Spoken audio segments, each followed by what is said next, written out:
President-elect Barack Obama will have to prioritize the issues facing our nation as he moves into the White House and takes over the country's highest office this January.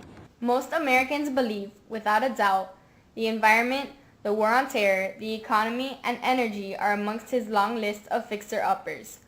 But locals here in the city of Hialeah may have an idea of where the president needs to start. Despite a distance of over 1,000 miles from the White House, residents of this city might hold a valuable message for lawmakers in Washington, D.C. Hialeah is the fifth largest city in Florida with a population of over 240,000 residents. Per the last census, it is the only American industrial city to experience population growth. What's Hialeah's little secret? The manufacturing business. Its manufacturing and related trades are the employment source of a large number of the city and surrounding area residents. However, Hialeah is no stranger to manufacturing closures and migration. While Hialeah has kept most of its manufacturing jobs, a few factory workers here have found themselves looking for alternate sources of employment. Once favored by major textile industries like Coach, Capezio, and Lou Taylor, Hialeah is now home to hopeful entrepreneurs, some of which became unemployed as Hialeah's textile factories moved elsewhere. For these locals, lessons from this South Florida suburb can serve as a blueprint for President-elect Barack Obama to set his working priorities.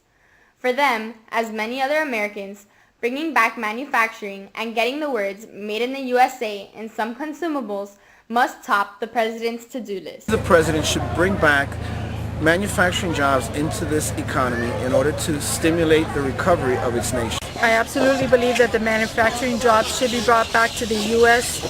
and to the American people. There's too much unemployment and there's a lot of possibilities that should be given to us instead of people abroad. President-elect Obama should focus on bringing back jobs to the United States. Losing jobs due to factory closures is not unique to this South Florida town. In just 6 years, the U.S. has lost more than 3 million manufacturing jobs. This decline has devastating effects on the families of laid-off workers and their communities, but also for our ability to secure America's economic future. Most believe manufacturing promotes a strong industrial case to support our national security objectives, and it is a vital component of America's success. I don't think you can be a true superpower without having a manufacturing base. I mean, if you were to go to war, who's going to make the cars, who's going to make the tanks, who's going to make the trucks, who's going to make the rockets, who's going to make the ships? Who's going to make the computers that run those things? To be a superpower, you have to have an industrial base. You can't have a service-based industry as your only industry. Indeed, manufacturing in the U.S. is responsible for employing nearly 14 million Americans and provides related trade jobs to an additional 8 million others. However, buying an American-made product may soon be a thing of the past. Even if you wanted to buy American, even if you wanted to buy everything American, American clothes, American products, American tires, American things for your car, American toys, all of that, you couldn't.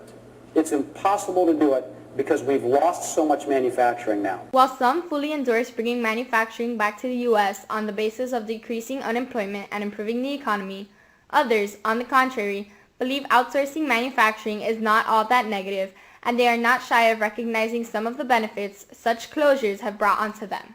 The closing of the factory affected my career because it made me go back to school. I further pursued a career in pharmacy after working 10 years as a stylist. Without a doubt, some manufacturing shutdowns have resulted in personal growth opportunities, as the factory worker has resorted to seek jobs with a higher skill set and better quality of life. Others, like in the cases of many here in Hialeah, have started their own business ideas. Having a higher education creates a higher demand for salary, and in a society that have different layers, and there are people that cannot afford higher education either because age, money, or interest. Though most support bringing back jobs to America and halting the outsourcing of American jobs, the real questions are how and what is preventing us from doing so. That is where the lawmakers in Washington, including the president, come into play. I am sick and tired, too, of hearing people say, we'll never get manufacturing jobs back into America. That's hogwash.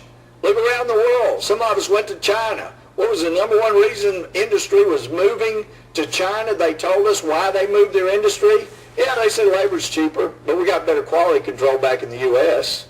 Our workers produce better products in the U.S.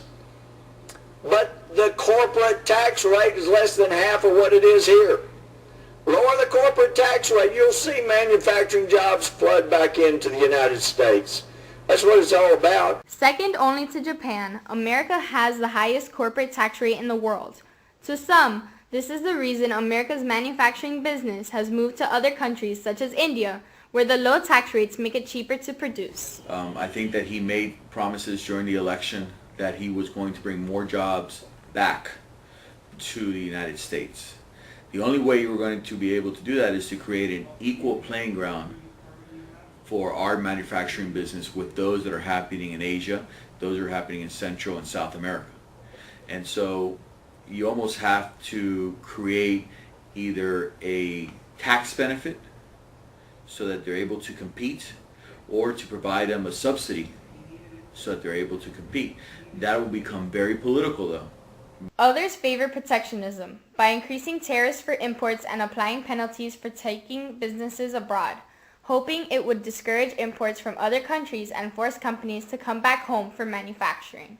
He could offer tax credits and incentives for companies to keep those jobs in the United States, maybe tax incentives and tax credits for investment in new manufacturing plants and new facilities and new training and things like that. And maybe for those companies that lay off Americans and send their jobs overseas, there could be tax penalties and tariffs assessed on their products when they re-import them back into the United States, so they take advantage of the cheap manufacturing and labor costs that they have overseas. And we've got to stop giving tax breaks to companies that ship jobs out. I want to give tax breaks to companies that are creating jobs right here in the United States of America. As president, I'm going to make sure that we are competing in the global environment. I believe in trade, but I want to make sure that it goes both ways.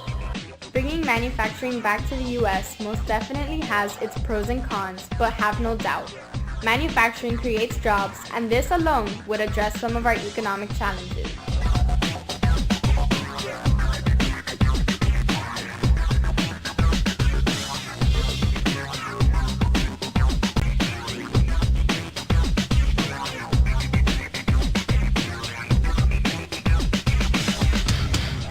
Technology and robotics to lasers and biotechnology, we're on the verge of incredible advances in manufacturing. Now, should these jobs stay in America? And the how is up to soon-to-be inaugurated President-elect Barack Obama. From Hialeah, reporting for C-SPAN, Alexandria Segovia.